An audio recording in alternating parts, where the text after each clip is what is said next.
মানবদেহের এক রোগের নাম ইগল সিনড্রোম। ইগল পাখির সাথে এই রোগটার বেশ কিছু মিল আছে, যার পরিপ্রেক্ষিতে এই রোগটাকে বলা হয় ইগল সিনড্রোম। ইচ্ছা করলেও ইগল পাখি যেদিক সেদিক হঠাৎ করে ঘাড় ঘুরাতে পারে না, ইগলেও ব্যথা পায়। ঠিক মানুষেরও এরকমের এই ইগল সিনড্রোম হলে যখন তখন ঘাড়টা ডানে, এরকমের বামে, উপরের দিকে, নিচের দিকে ঘুরাতে অনেকটা কষ্ট হয়, যার পরিপ্রেক্ষিতে এই রোগটার নাম দেওয়া হয়েছে ইগল সিনড্রোম। এখন এই ইগল সিনড্রোমটা কি, এ ব্যাপারে আমি চিকিৎসা বিজ্ঞানের আলোকে গুরুত্বপূর্ণ কিছু আলোচনা করব। আলোচনাটি মনোযোগ সহকারে শুনলে আপনি বেশ কিছু অভিজ্ঞতা অর্জন করতে পারবেন। আসসালামু আলাইকুম রহমতুল্লাহি ওয়া বারাকাতুহু। আমি ডাক্তার মীর শহীদুল ইসলাম। আমার চেম্বার শুভেচ্ছা 255, ঐতিহ্যবাহী শেখঘাট, সিলেট। যে কোনো একটা সার্চ ইঞ্জিনে গিয়ে ডাক্তার মীর শহীদুল ইসলাম কথাটা লিখলে আপনি আমার সম্পর্কে বিস্তারিত তথ্য পেয়ে যাবেন। যে দর্শক শ্রোতা, আলোচনা করতেছিলাম ইগল সিনড্রোম নিয়ে। ইগল সিনড্রোমটা কি? ইগল সিনড্রোমটা মূলত মানবদেহের এই গলার একটা রোগ। এখন এই গলার রোগটা কেন হয়, কি কারণে হয়, কিভাবে এটা আপনারা বুঝবেন? জি, আমি এই যেখানে হাত দিছি, এর দুপাশে যেখানে হাত দিছি, এখানে কিন্তু দুটো টনসিল আছে। এই টনসিলের ঠিক এই নিচে, এই এখন যেখানে আমি হাত দিয়েছি, এখানে একটা হাড় আছে। হ্যাঁ, একটা হাড় আছে। এই হাড়টার নাম স্টাইলয়েড প্রসেস। এই স্টাইলয়েড প্রসেস, এই হাড়টা যদি স্বাভাবিকের থেকে বৃদ্ধি পেয়ে যায়, তখনই কিন্তু আমরা এই রোগটাকে বলি ইগল সিনড্রোম। এখন এই হাড়টা কতটুকু থাকবে? হাড়টা মূলত অ্যানাটমির ভাষায় একজন পূর্ণবয়স্ক লোকের এই হাড়ের মেজারমেন্টটা কিন্তু 2.5 সেন্টিমিটার থেকে 3 সেন্টিমিটার সর্বোচ্চ।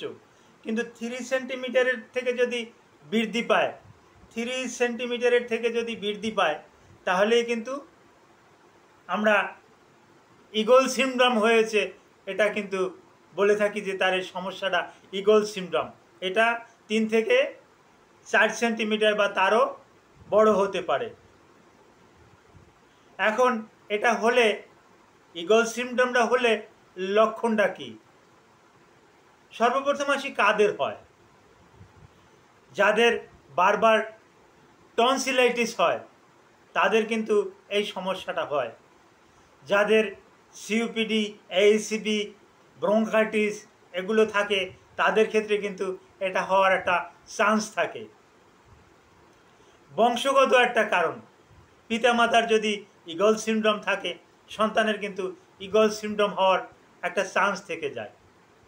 যদিও এখন পর্যন্ত কারণটাকে আমরা বলি ইডিওপ্যাথিক, অর্থাৎ এখন পর্যন্ত চিকিৎসা বিজ্ঞানে এর আসল কারণ কিন্তু খুঁজে পাওয়া যায় না। তো ইডিওপ্যাথিক মানেই অজ্ঞাত, কারণ অজ্ঞাত। তারপরেও কারো না কারো এরকমের হয়ে যায়, হাড়টা বড় হতেই পারে। লক্ষণ কি? কোনো কিছু গিলতে কষ্ট অনুভব করা, শ্বাস প্রশ্বাসে কষ্ট অনুভব করা, এই কানের নিচে গলায় প্রচণ্ড ব্যথা, এই ব্যথাটা মাথায় ছড়িয়ে যেতে পারে, মাথা ব্যথাও হতে পারে। ডোক গিলতে কষ্ট হওয়া, কোনো কিছু খাইতে গেলে গলায় বিঁধে যাওয়া, মনে হয় যেন মাছের কাঁটা বিঁধে গেছে, এই রকমের অনুভব হওয়া, এবং গলায় বেশি বেশি ব্যথা অনুভব করা। এক সময় দেখা যাবে যে সে ভয়তে কিছু খাচ্ছেই না। এরকমের সমস্যা কিন্তু সচরাচর দেখা যায়। তো এই সমস্যায় এর চিকিৎসাটা কি? জি, এর কোনো খাওয়ার ওষুধ নাই, কোনো খাওয়ার ঔষধে এটা কমে না। এটা মূলত ইএনটি সার্জন দিয়ে এটা সার্জারি করাইলে এ থেকে ভালো হওয়া যায়। সার্জারিরও ভিন্ন ভিন্ন পদ্ধতি আছে। এরকমের সমস্যা দেখা দিলে কাল বিলম্ব না করে আপনি দ্রুত একজন ইএনটি স্পেশালিস্টের কাছে যাবেন। ইএনটি স্পেশালিস্ট আপনাকে এক্স রে করবে পিএনএস, প্যারানাজাল সাইনাস, তারপর আসে এই থ্রোটটাকে এক্স রে করবে। এক্স রে করে দেখবে স্টাইলয়েড প্রসেস নামে যে হাড়টা আছে এটা মেজারমেন্ট করে দেখবে কতটুকু। বিশেষ প্রয়োজনে সিটি স্ক্যানের মতন একটা গুরুত্বপূর্ণ রেডিওগ্রাফ এটা করে এক্স রে করে হাড়টাকে দেখা হবে। এরপরে ওই ইএনটি স্পেশালিস্ট, ইএনটি সার্জন এটা সার্জারির জন্য আপনাকে বলবে।